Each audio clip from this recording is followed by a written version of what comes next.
Hey, everybody. Thanks for tuning in to PaizoCon 2022. And thanks for tuning in to the current panel that you're watching right now. It's Getting Started with Virtual Tabletops. My name is Patrick Rini. I'm a senior developer at Paizo. I work on the Pathfinder Adventure Path line. And with me, I have two very special colleagues who I'll let them introduce themselves. But we have Eric Keith and Andrew White. Go ahead, Eric.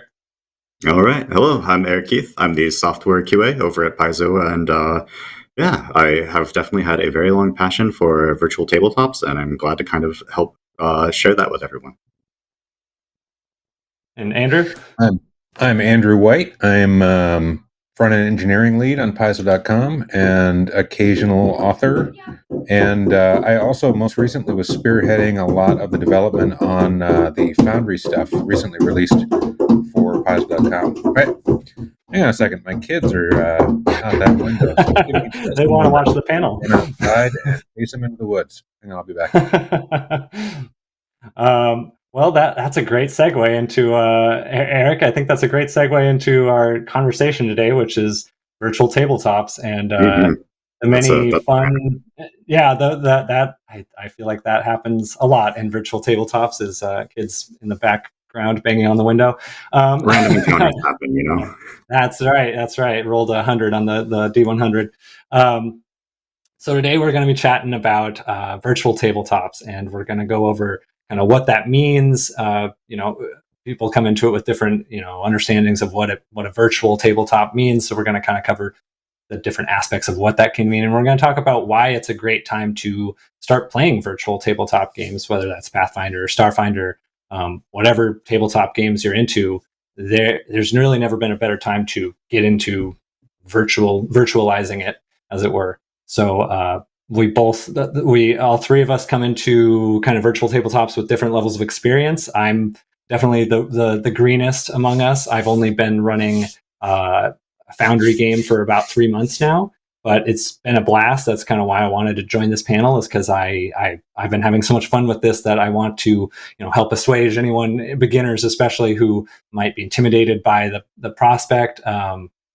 And help kind of teach the things that I wish I'd learned from day one rather than day 90, as it were. So, and Eric, you're kind of you're kind of an old hat at virtual tabletops, right?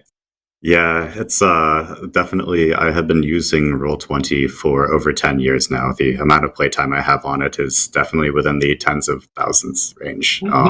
But I mean, prep with virtual tabletops can be as much or as little as you want it to be, and I definitely love going above and beyond for my players because they get a huge kick out of it. It's pretty rewarding. So absolutely, yeah. And Andrew, how's your level of experience with virtual tabletops? I think somewhere between me and Eric, right? Oh, can't hear you. Oh no, you're muted.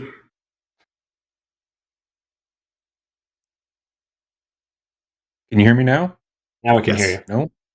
Okay, you can or can't? Oh, yes. You're good. Okay, awesome. I'm glad glad that Eric is here. Yeah, my level is right in there between the middle, in between you, I think. I had not used any virtual tabletops at all prior to the pandemic, which I think is probably true for a lot of people. And then when all of a sudden it was a choice between play online or don't play at all, I had sort of a crash course in all the various VTTs that we had. And I tried out Roll20, I tried out Astral. Eventually I found Foundry, which was certainly what drove my interest in making sure that all of the Pathfinder products that Paizo is now involved in putting out got off the ground, because I saw a cool opportunity there. But yeah, I have really only been involved in virtual tabletops to any extent for the last 2 years. And I'm kind of with Eric. The one downside and I think cool thing about virtual tabletops is the fact that you can go above and beyond. Sometimes translates into a tendency to go above and beyond where it isn't really necessary.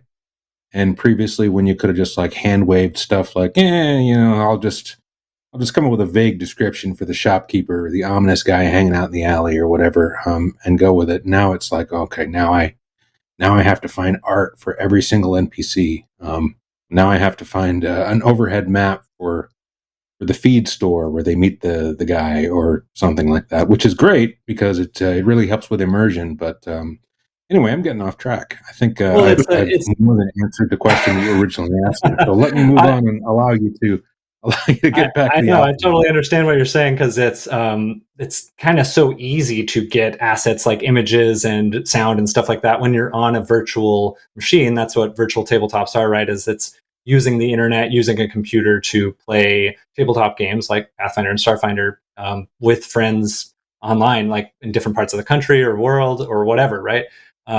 So it's so tempting. I know what you mean. I'm a chronic planner when it comes to GMing that I always want to make sure I got every image and every possible evocative asset that I can get to really draw people in.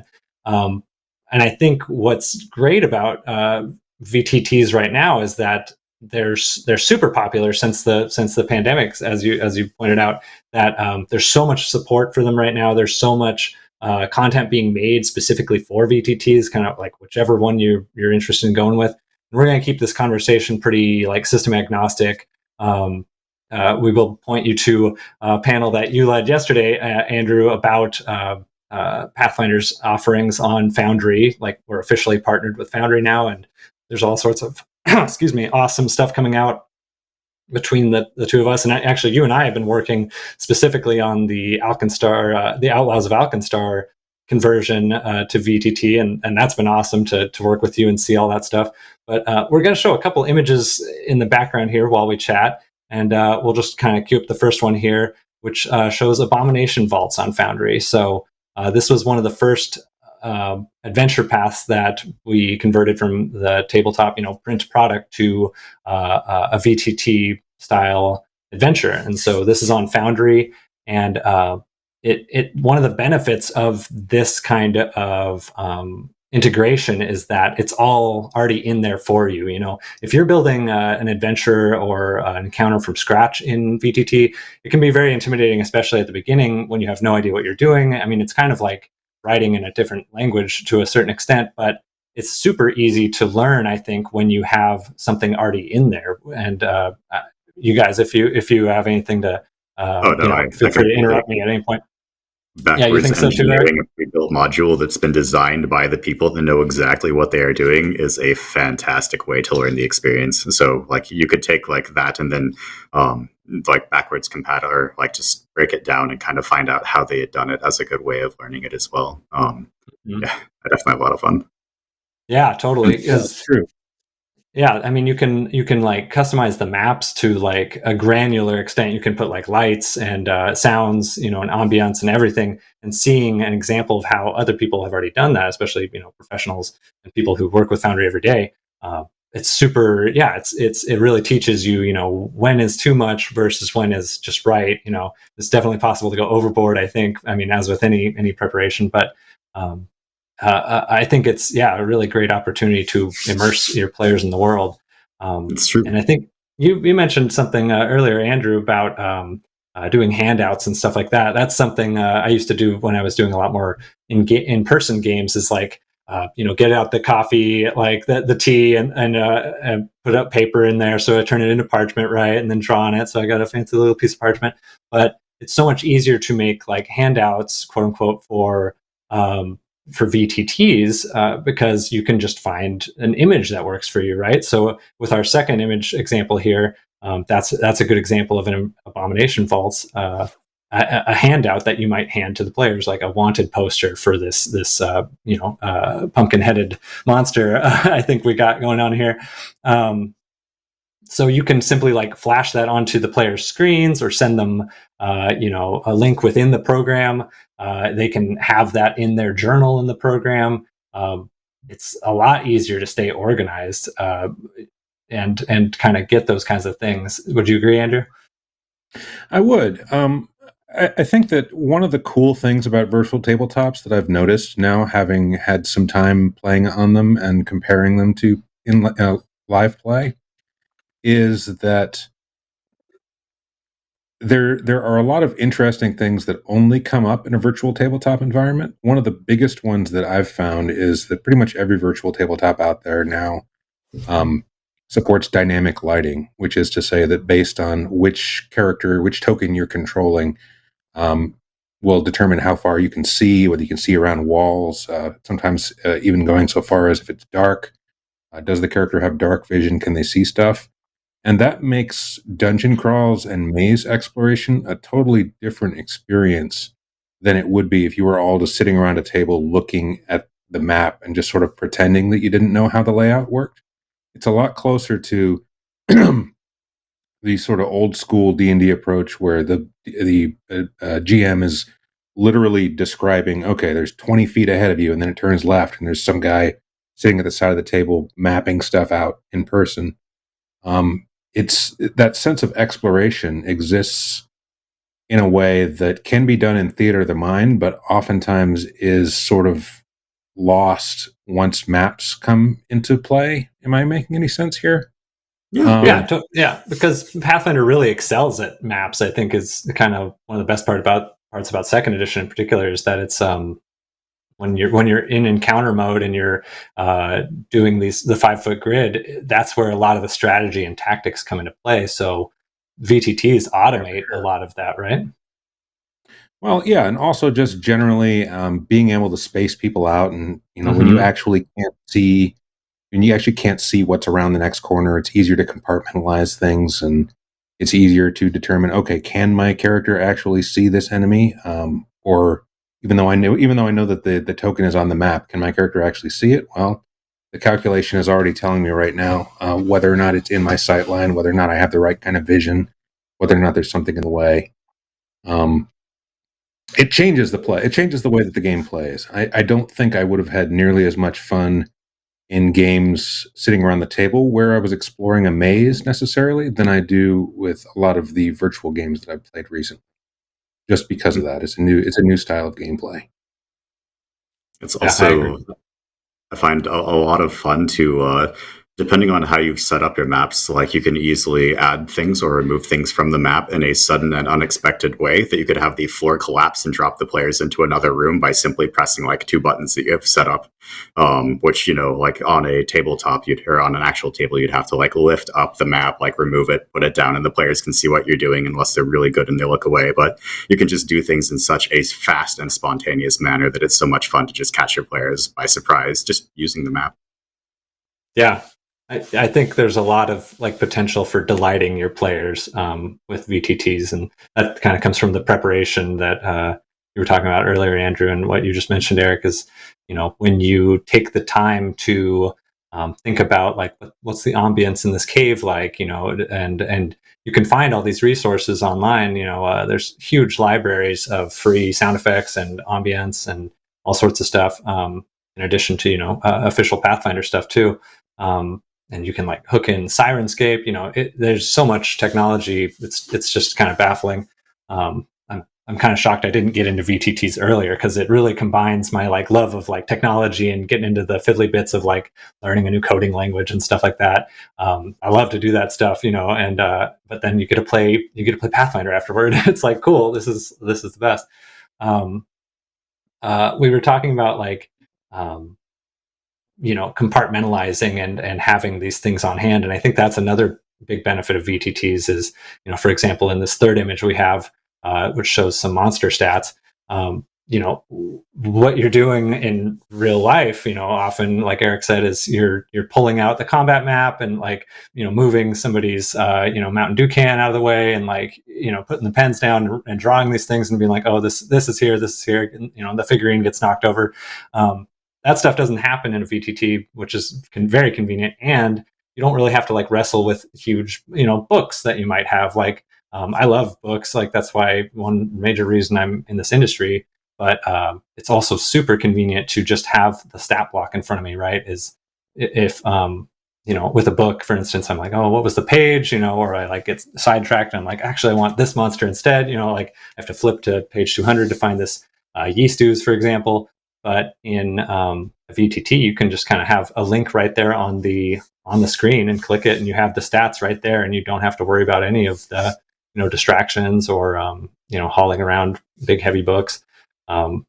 It's a big that's a big benefit, I think. Somebody asked a question: how often do you find that after setting up the map, the runners bypass the area entirely? The answer is often, because that's Mm-hmm. how jamming works. But another one of the nice things about VTTs, and of course this is not exclusive to VTTs, but once you have set up that map, you've got it. If they somehow found a way to bypass that counter entirely, you can always use it somewhere else later, or you can reuse it in a totally different game for different people, or even for the same people if you want to. Once you've got, it doesn't matter what platform you're on. Once you've got a map set up with walls, lighting, sound, whatever else you want to put on there, it's there. That's one of the things that we're hoping for also with the like the Abomination Vaults, the Outlaws of Alkenstar conversions, is that even if you've already run, or you're not interested in actually running those particular games, you can absolutely take them, strip them for parts, and use them in your own games. Those tokens will work anywhere. You could use those tokens in other platforms if you wanted to.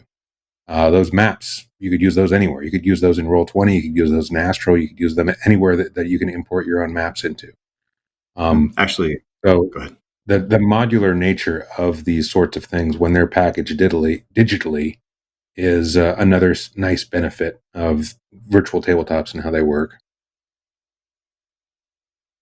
Eric, you were Similarly going to mention to something? similarly to how a lot of or there's a lot of our new APs coming out for Foundry. If you are interested in checking out, say, like Roll20 as well, they do actually have some pre-made adventures of ours as well that you could easily reference if you wanted to explore that system. Yeah. Yeah, absolutely. Yeah, there's a lot of different features in every in every platform. I've tried a couple different ones, Foundry and Fantasy There's Grounds, a lot and of support across around, yeah. oh yeah. It's kind of just whichever one you want to get into, and it's easy. I think you can kind of convert knowledge in one to another once you like learn the different hotkeys a little bit. It's like, oh well, I know how to set tokens down, and I know how to organize my files and stuff now, and I think that's really handy. In this fourth image that we have here, talking about the Pathfinder modules made for VTTs. One great thing about the beginner box module that is supported on Foundry now is that it teaches you both how to play Pathfinder and how to use Foundry kind of at the same time. So I think that's a really good place to start if you're just totally new, to VTTs. You're like, I've heard of these things. I don't, know the first thing about them. Like I didn't know the first thing about them 3 months ago. I didn't even realize that you play most of them in your browser. I thought you had to download something, but nope, it's all in your browser nowadays. Kids, you won't believe, it's a long way from Pac-Man, but it teaches. This module was designed to teach you not only how to play Pathfinder and get into that, and it has all the images and dialogue and stuff for you to read your players, but it also teaches you as you're running this game, what to click on in order to start the fight and how to progress to the next turn and stuff like that. So I think that's a really handy resource if you're especially if you're introducing folks to Pathfinder as well as VTTs. It can be really intimidating to be like, I've never even played a tabletop game, and now I'm learning how to do it online. But this tool, I think in particular, is a really great asset for that kind of thing. I think something we haven't touched on yet also is that virtual tabletops, the software that is used for virtual tabletops, can be used in live gaming as well. Mm-hmm. We were discussing this briefly in the panel yesterday also, but I have seen some absurdly elaborate setups where you've got like a table with a flat panel monitor built into it and a computer under the table that's projecting Foundry or some other VTT onto the screen in the table. And you've got you're moving your little miniatures around on the screen. They're being detected automatically. The dynamic lighting is showing what each token can see based on where they are on the map. It's pretty crazy. There's like Bluetooth dice and stuff you can roll. It'll automatically send it to the VTT. The future is here, kids. That's kind of what I'm getting at. It really But is. I mean, I remember years ago seeing like an image of somebody who mounted a projector to their ceiling and could shoot, the game down onto their coffee table, and it was like revolutionary. I was like, I'm going to invest in $1,000 projector. I'm going to buy a house so I can mount it to the ceiling and project, Photoshop or whatever onto the flat surface here. But now it's, yeah, like you said, you can just put it on that. You can cast it to your TV. Easy as that, right? It's crazy how far it's come and just kind of what you can use it for. Yeah. Yeah. Eric showed us some. I saw some examples of your home game that you run, Eric, and you've like integrated like animations of vehicles and stuff like that. So like as you're on the Yeah. vehicle, the background is like zooming past you below you, and it's just like a level of immersion that you can't really get with pen and paper, I think. No, it's true. You can add so much. Like virtual tabletops are very modular, and just like what you can do with them. I have so many extra mods that I've added to mine because often you can download like the base virtual tabletop, but if you get into looking at like online tutorials, there's a lot of good content on YouTube. Then you can just start kind of exploring the platform and enabling a lot more content than you would ever expected. And then also, if you just work with multimedia mixing and figure out how to kind of best use the system, there's so much you can pull out of it. I'll get into more of that in the future. Yeah, yeah. That's a good segue actually into a tip I wanted to share, which kind of with the second segment of our conversation. I was hoping we could share some tips and advice that things we've learned that we want to impart onto the next generation of VTT players. And I think one thing I learned, but I didn't take to heart, and I probably should have, is the modules that you mentioned. You can download like add-ons and extensions that really like customize the game like even further. So you can like integrate a calendar system into it, and change the lighting effects and make sound work differently, and change the layout of the UI and all this stuff. And when I first started getting into it, I was like, this is so cool. I Google like the top 50 modules, install all of them. I'm like, I'll learn them all at once. Boy, that was pretty rough. Because you realize pretty quickly, it's like, oh, the base program has a lot of functionality and plenty to learn by itself, and that's kind of one tip I would say for beginners is like take it slow with the add-ons and modules. It's really enticing, but one thing I didn't anticipate with those, for instance, is like I have a timer one where I'm like, oh well, my players are taking too long with combat. I'll make it so it has an automatic timer that shows up during their turn, and it's like great. But if I do that at the same time as this calendar module and the party loot, module and all these things, I'm like, okay, let's spend the first hour of today's game talking about all the new modules you have to learn. And then I realize, half the people have no idea, what I'm talking about. The other half, it doesn't, there's troubleshooting to do or whatever. It's a good idea to take it easy and really just enjoy. I think just enjoy like having that time with your friends playing this game. Even if that at your first session or two, even if that just means like showing a map on the screen and moving around the tokens, doesn't need to be more complicated than that at the beginning. It looks like magic to, if you've never played one of these before, even if you're just doing the bare bones stuff, I think. It's true. And actually, go ahead, Andrew. I was just going to say, yeah, that's precisely why one of the things that we aimed for with the recent official releases, where we wanted to make them as bare bones as possible. They just they don't require any additional modules other than the base software itself. And of course, they're compatible with additional modules to the extent that anything is, depending on how the module is written. So if you want to go crazy, you can make it as complicated as you want. You can add animations and automated combat visuals and all sorts of crazy stuff. But they're pretty cool all by themselves, I think. And I didn't mean to undercut you there, Eric. Yeah, because you were saying like how cool modules are, and I agree 100%. One of the other definite things to take away is initially when you are first learning virtual tabletops, while there is the big emphasis for all the flashy maps and everything, probably the strongest feature you truly have in a virtual tabletop is your right sidebar, which is, where it shows the dice, the chat, the rules that pop up, things like that. Maps are fantastic. But if you just want to sit down with your friends and try to game, as long as you have the secondary tools there and you perhaps have Discord and want to just, have like voice chat with your friends, that ends up being a really good time too. So don't get daunted by it initially. Like you can still do theater of the mind. Absolutely. Yeah. Sometimes I just throw an image up on the screen and I'm like, let's, you're talking to this NPC. Let's leave this up. I'm not going to get distracted with the maps and stuff for now. Sorry, go ahead. It leaves plenty of room for theater of the mind. Yeah. Mm-hmm.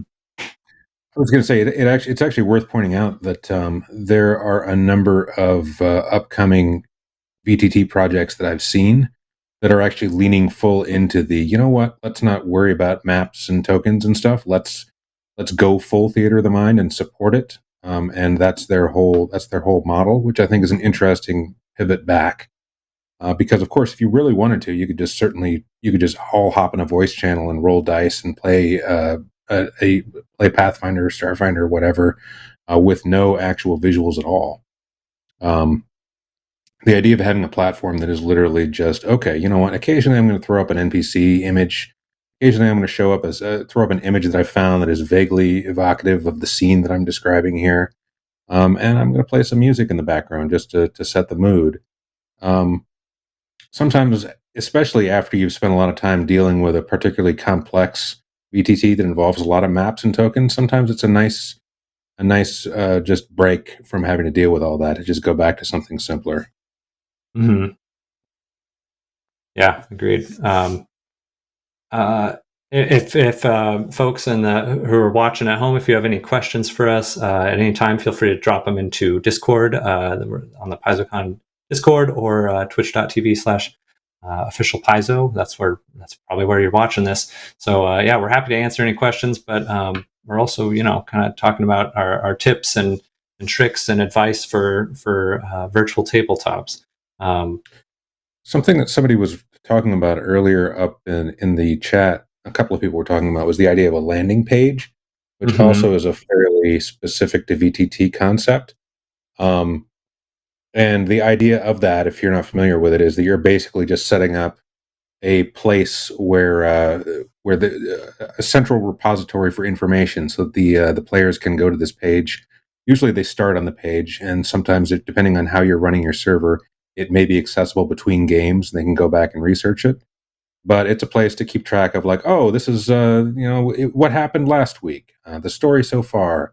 Here's a bunch of NPCs. Here is the treasure that was delivered. Here's some rumors that we picked up in town. Maybe here's a couple of plot hooks that the GM thinks of between sessions that they want to just put out there for the players to see in between. Mm-hmm.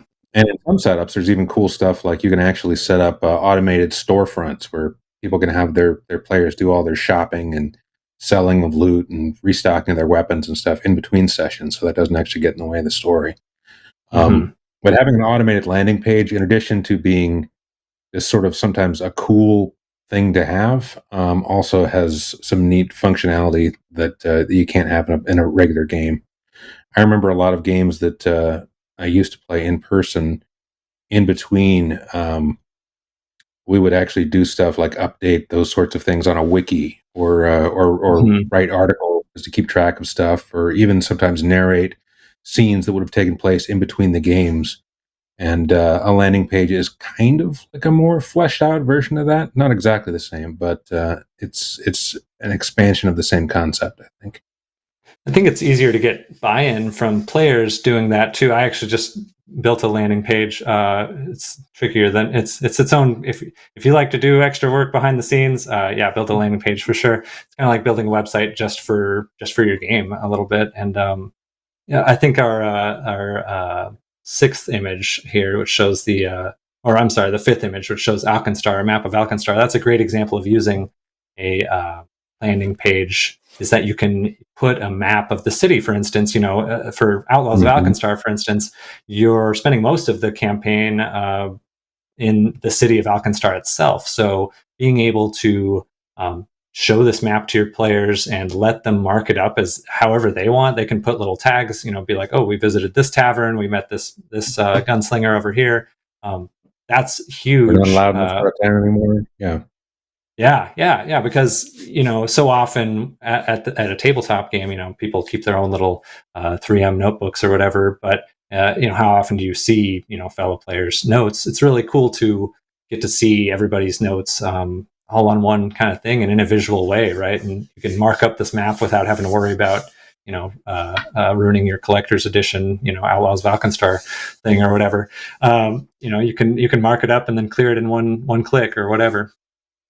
Your players can also set up tons of different options there, like showing how they want to travel to places, noting things they're worried about and areas of the city they might stay away from or head into if they know dangers there and they seek it out, So it's totally honestly, if you have a really good landing page, half the time you can inspire your players into generating their own content there, which is a lot of fun to have happen.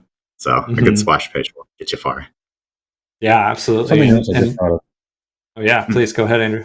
Sorry, the delay on this is kind of weird. We keep talking over each other. Go ahead. Oh, that's something. I mean, I can't remember, but that's one of the many fun perks of VTTs. A little bit is you get to you learn how to talk over, just to go and talk. It's like a Zoom meeting. You kind of learn the etiquette, but I was surprised at how like fluid and casual it felt after a couple sessions of getting used to it, like with talking over each other and doing the audio video stuff. You build a rapport and you build a kind of pattern. I think it's not as intimidating as it might seem as we're making it look. Maybe. What were you going to say, Andrew? Oh, I was going to say something else. That thinking of notes on the map, one of the other nice things about VTTs is the ability to segment information. If you're playing a game around the table and the GM writes a note and passes it to a player, you probably have a pretty good idea that something's going on, or the DM's just screwing with you, which is also a strong possibility in most of the games I've ever played in. But VTTs make it a lot easier to send a DM to one of the players and say, like, there's a weird guy following you. Do you want to do something about it? Or even in some cases, I've had a lot of fun with a module that allows you to play particular sound effects that can only be heard by certain characters, or put things on the map that only certain characters can see. Foundry in particular, I don't know whether Roll20 has one, but it wouldn't surprise me. A similar effect has a module called Polyglot that allows characters and NPCs to say stuff in different languages that can be perceived by the person. By if your character speaks that language, you can read it normally. Otherwise, it turns up as a string of gibberish based on whatever the language is, and that's also kind of fun for providing immersion. Yeah, go ahead, Eric. I've had similar experiences with the use of Polyglot.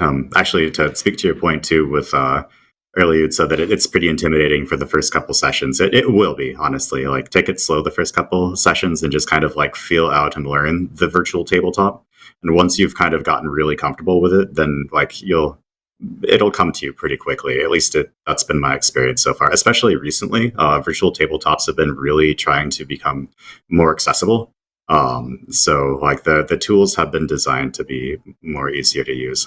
Also, Andrew, one of my own personal favorite sound effect tools that they have is you can actually, in some of them, set sound effects to happen within a perimeter of like 5 feet, 10 feet, 15 feet of an object. So you can actually put sound effects that only occur if you're close enough to the thing that causes them. So you can set up a mimic, have it make some sort of horrifying sound, have a player walk up to it and go, does anyone else hear that? And then pause the game and be like, so...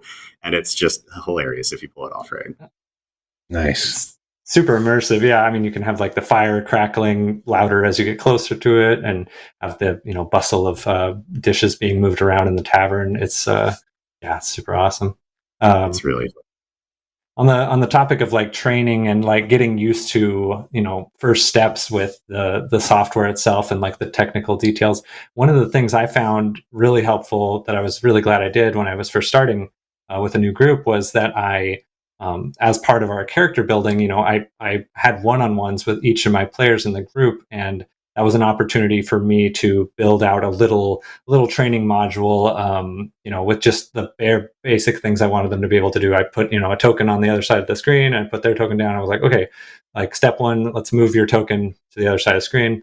We did that, got to check off a cool little objective box. And I did that with each player, and the benefit of that was that they got to mess around with the software, with me one-on-one and ask questions.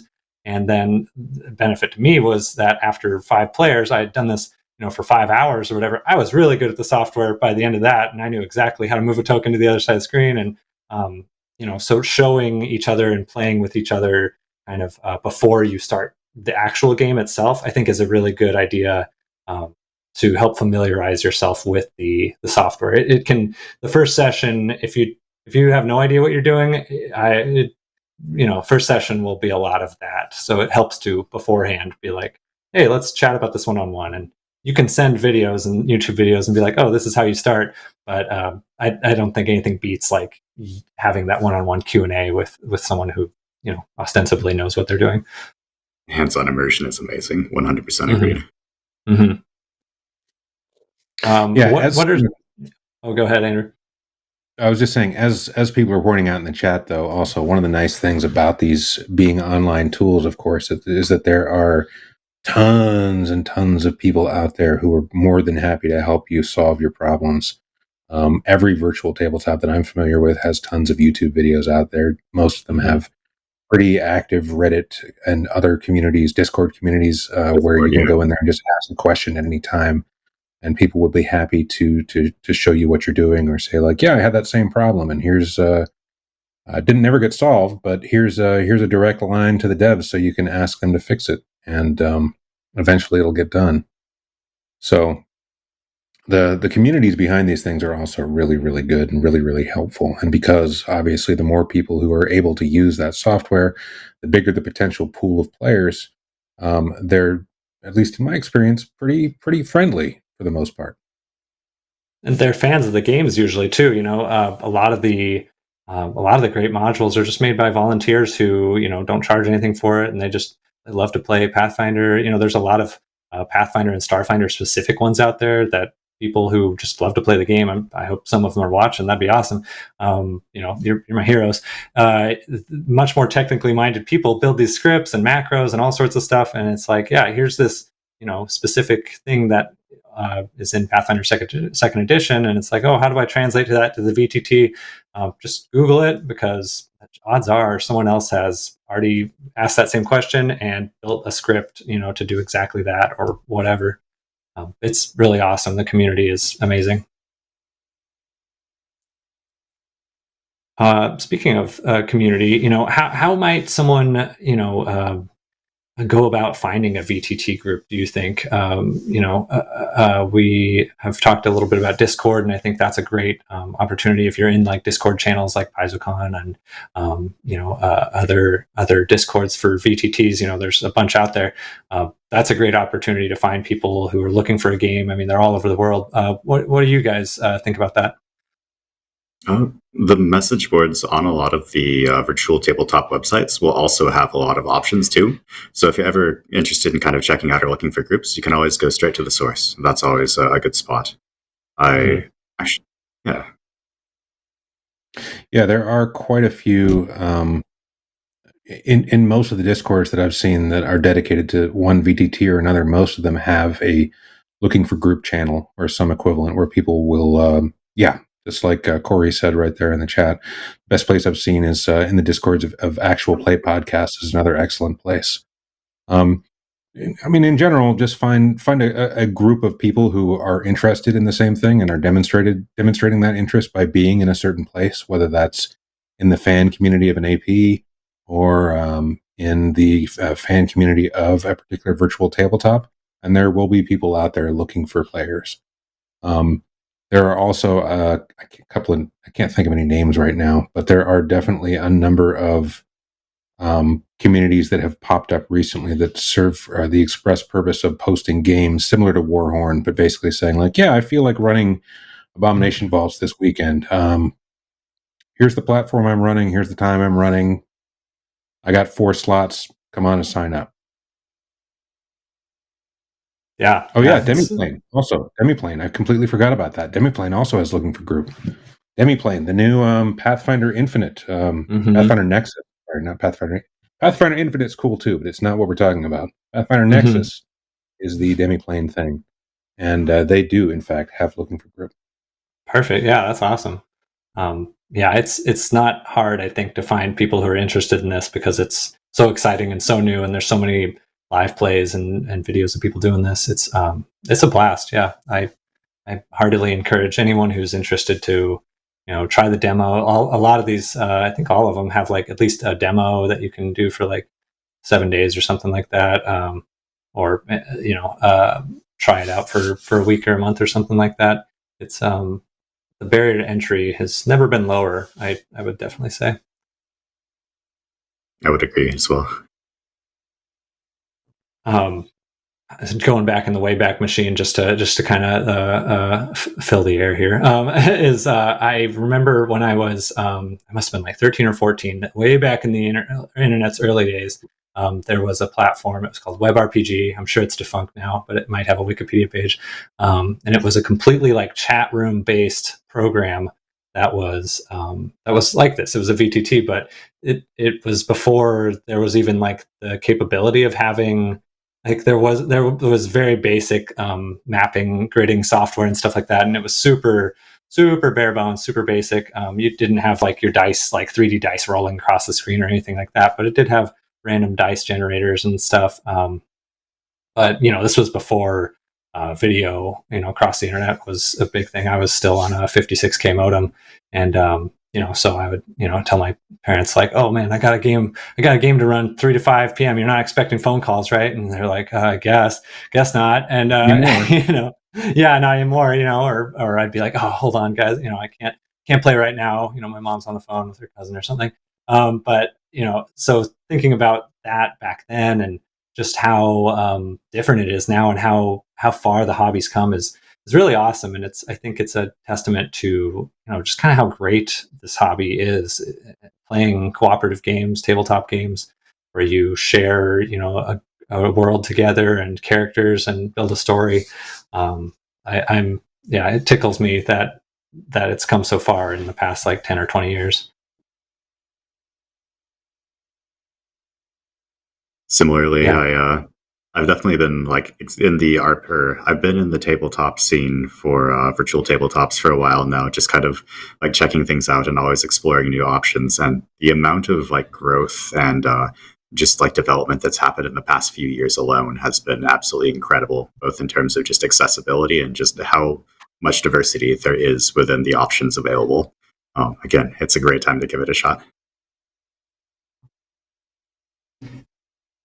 We have one other. Does anybody have any questions that they wanted to ask any of us specifically? I think Eric probably has the most combined experience across different platforms of any of us, but I'd be more than happy to answer questions. That's a good question. Any plan to revive streamed actual plays with Paizo employees, but VTT based? Yeah, that would be cool, wouldn't it? I know there's been a discussion.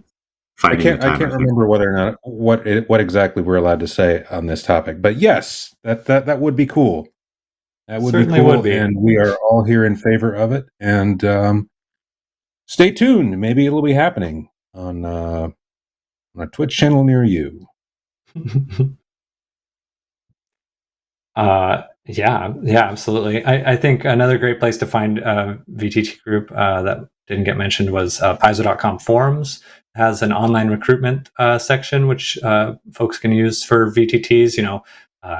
Classically, 15 years ago when it first started, it was used for message board games, which are still alive and well, definitely. But you can also use it for VTT recruitment too. So I think that's a great resource if you're really into the Paizo.com message board community, which is a great community. That's a great place to do it. The salt is to keep demons away. Demons, ghosts, all the usual stuff that can't cross lines of salt. Somebody asked, so. The salt in the beer. Was a popular one. Eric, you were in Oblivion Oath for a while. That was another one too. I think our most recent one since the pandemic was Band of Bravos, which was also pretty popular. Everybody loves doing those things, so it's always good to hear that people enjoy watching them. And I think that it's definitely something we'd all like to get back into. Oh, the amount of nat ones I rolled on screen was amazing.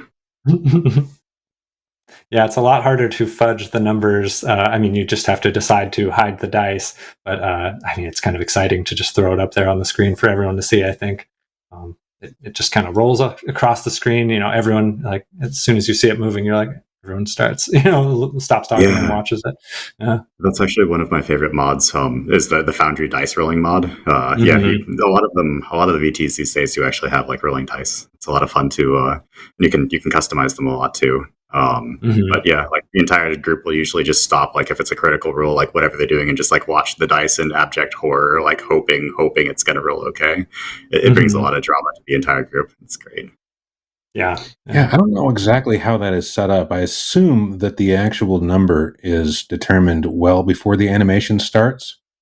But that I module in particular does an amazing job of doing the thing where it's like, oh, the dice are rolling around and one of them is about to bump into the other one and it was a 19 and now it's a 2.